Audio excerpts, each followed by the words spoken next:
I'm going to talk about the global water crisis, trends in water in the UK, and how that comes down to bathroom fittings. So from global right down to bathroom fittings. I'll just do some very quick stats. So I think you're all aware that there's a global water crisis, that large numbers of people in the world don't have access to sanitation or to improved water supply. Just to give you context of how much water there is on the Earth, so it's called the blue planet, because it's covered in water. But actually, if you imagine the Earth being the size of a beach ball, and you took all of the water off it, that would fit into a sphere the size of a tennis ball. That's all the salt water, the whole bit. If you then take the bit of that that's drinkable, that isn't salt, that isn't trapped in deep aquifers, and isn't frozen, it's about the size of a pea. So there is not very much water on Earth, and we use a huge amount of water. So we use about 150 litres per person in the UK from the tap per day. So if you think about a 1 litre bottle, 150 of those, think about all the people that are on the train with you today, or on the bus, or in the car next to you. All of them are using 150 litres. It doesn't rain that much in the UK. So 150 litres per day. But then if you take into account the embedded water, that's the water that's in this shirt, in this device, in the food you eat, it's about 3,500 litres per day. So all of us are consuming about 3,500 litres per day, which is a huge amount. And to put it in context, the world uses 200 million litres per second to grow food. If you think about it, that's a lot of water. And there is not enough of that water to go around. Now people say, oh yes, there's a water cycle, it all gets recycled, there is enough water. No, there isn't. Since the past 20 years, there hasn't been a single year in the UK when we haven't suffered from hydrological drought. That's when there hasn't been enough rainfall. And that includes places like Anglesey, the Lake District, Perth in Scotland, there was a drought, not just the southeast. And globally, you saw the impact of the drought in California. There is currently a massive drought in southern Africa. And there was a drought in Iran.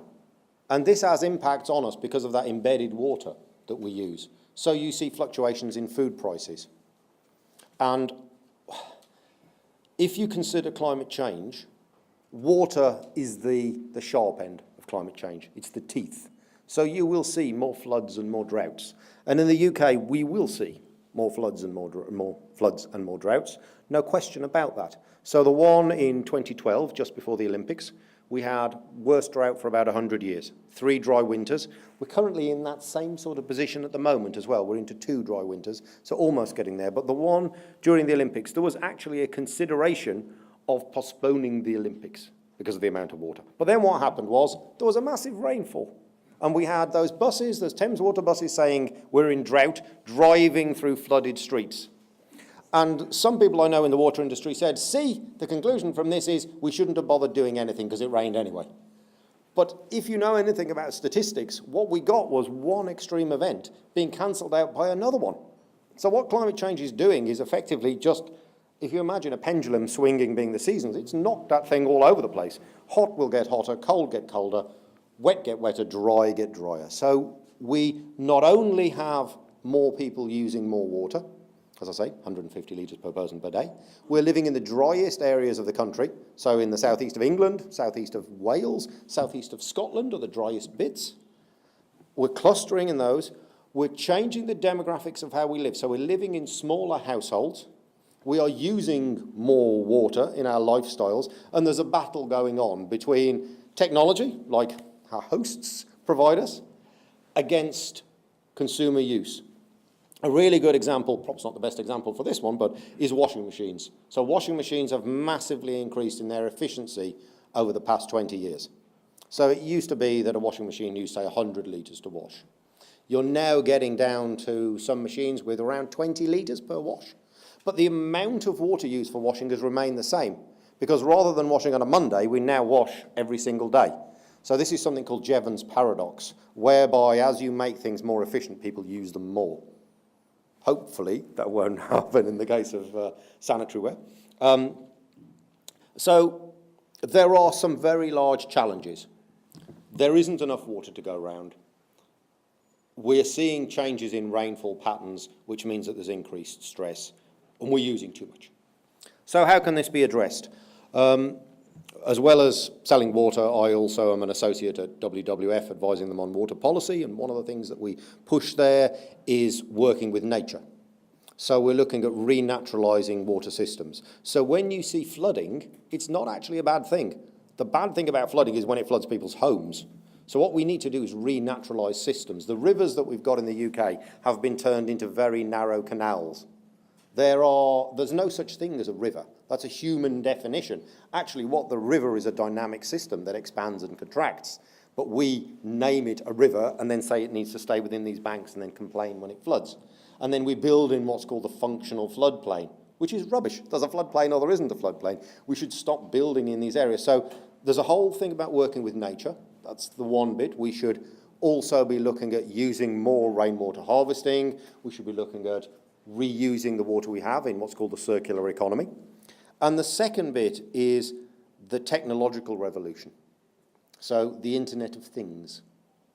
You hear about this a lot. You don't hear it that much in water, which is why actually one of the reasons I've come along here, because Ideal Standard, Armitage Shanks, has been looking at things in those areas, the building management systems, some of the devices. We're now starting to see showerheads, taps that are linked to the Internet of Things. That means you can control your devices. I'm sure you've all seen things like Hive and Nest, where you can control your heating remotely from your phone.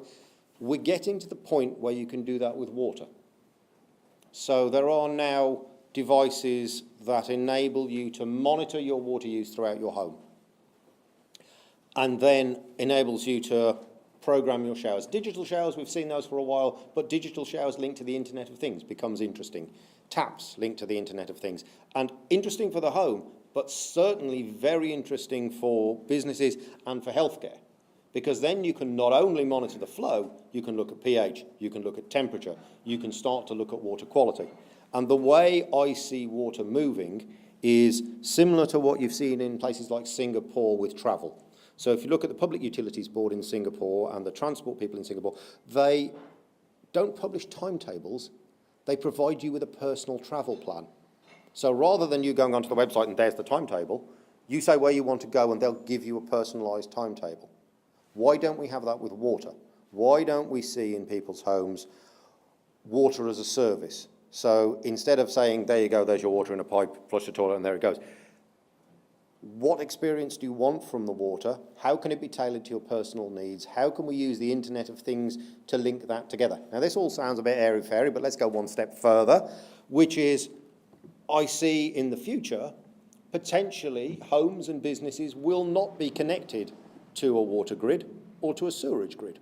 They will be standalone buildings. They will catch rainwater. They'll have a single rainwater tank.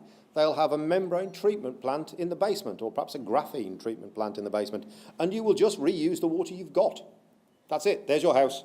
Here's your allocation of water. We'll top it up occasionally. And what will the role of the water company be? The role of the water company will be the data management system for your house. So remotely, they will know the quality of your water, how much you're using, whether you're going to whether your membranes need replacing. And that will enable you to manage your own water system. So instead of treatment plants and stuff, it will all be done within the home. And you'll be retrieving the heat from that. And in human waste, you've got phosphates, which are now becoming, well, there's debate over this, but quite scarce in terms of mining, economically scarce. So you'll be able to mine those. And the bit that I remember doing a Channel 5 show, and they stopped me doing this. But what you will have is potentially, you can grow an extension on your house using your own waste. There's a lot of stuff in there that you could use to actually organically grow your house. At that point, I think they cut the thing. But so now this sounds ridiculous, but you've got separating toilets already in Scandinavia and Finland in particular. They're quite popular where they separate stuff out and they use human waste. You've got heat recycling in the sewers in France, quite often to use to heat public buildings. Because if you think about what goes down the drain in your house, water, phosphates, heat. Trace metals in some circumstances, all really valuable, and we're throwing them away, and we're paying money to throw them away. So if we could have intelligent toilets that actually analysed and separated, it becomes interesting. It's not talking about waste, you're talking about energy and resource streams, which is slightly more interesting. So yes, this all sounds ridiculous, but actually there is a building, One City West, One Park West in Sydney, that is already doing this. So it's gone off grid, and it's using rainwater, and it's recycling its own grey water in the basement, and they're selling water to other bits of Sydney. And Sydney Water hate this, and they're trying to shut them down by changing the way that water is being charged for. Because rather than charging per volume, they're going for a ridiculously large standing charge, which means because it's still linked to the grid for emergency purposes, they can charge them more on that, which is ridiculous. Water companies should be embracing this, because if they don't, that's where you get link-ups between sanitary ware manufacturers and the likes of Amazon or Google, others exist, and you get these new disruptors coming in. And whenever I say this to the water industry, they say it's rubbish. I chaired a resilience panel for the government on resilience of UK water, and we were asking water companies what they thought would happen in 25 years' time. And they gave all these ideas, nothing as ridiculous as I've said, but all these ideas. Not one of them said that they wouldn't exist. And I said, well, Kodak. Kodak went from being absolutely enormous to nothing. Newspapers, probably on the way.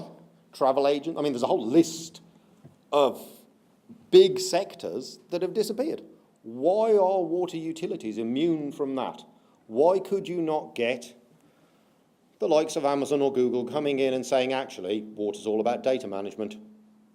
We can manage personal water data, and we can bypass the utilities, and we can link with more forward-thinking, intelligent companies in the sanitary ware sector, and we'll develop all of these Internet of Things devices, and we will let you manage your water in the home. So my suggestion for the next 200 years, and I know that people like Karcher and Gardena in the gardening sector have been doing this. Karcher have moved away from being a pressure water manufacturer to a water management company, I think they call themselves, is that I think sanitary ware manufacturers, I don't know if that's is that the right term to use? Yeah. Should actually be water managers, water and waste managers, and think about how you can link with new technology, customers, and potentially replace utilities. I shouldn't say this because actually I work for a water company that sells water. I should think this through, perhaps, beforehand. Quick advert, yes, if any of you want to buy water, please come to us, it's great. But at some point, hopefully, water companies won't exist anymore in their current form. And I think, just to finish, if you think a lot of this is ridiculous, the good example, I think, is Malaysia and their telecoms. So Malaysia didn't have a fixed telecoms grid in the same way we do. There was some around some of the cities. And they looked at the possibility of going for a fixed grid. And instead, what they did was just went for Wi-Fi and whatever it was at the moment, 3G, I think it was when they did it, coverage across the whole country. So they went to a mobile telecom system and bypassed, I shouldn't be saying this for Hull, no, I think Hull did this before anyone else, didn't they? Yes, exactly, yeah, it was way ahead in their telecoms thinking. So it works. You can actually, if you were looking at water now, you wouldn't build centralised grid. What you would do is build a decentralised grid, use the Internet of Things, use clever devices, and link those to what customers want. And I think that's what the next 200 years is going to be about. And I can see, we've spoken about this a lot, I can see glimmers of this. And I think that the BIM systems and quite a few of the devices that are being produced are almost there. But I would heartily say, embrace this more, look at managing water and waste streams, look at personalising water, and look at the provision of water in a different way. Because the water networks and the waste networks you rely on for your products might not exist in 20 years' time.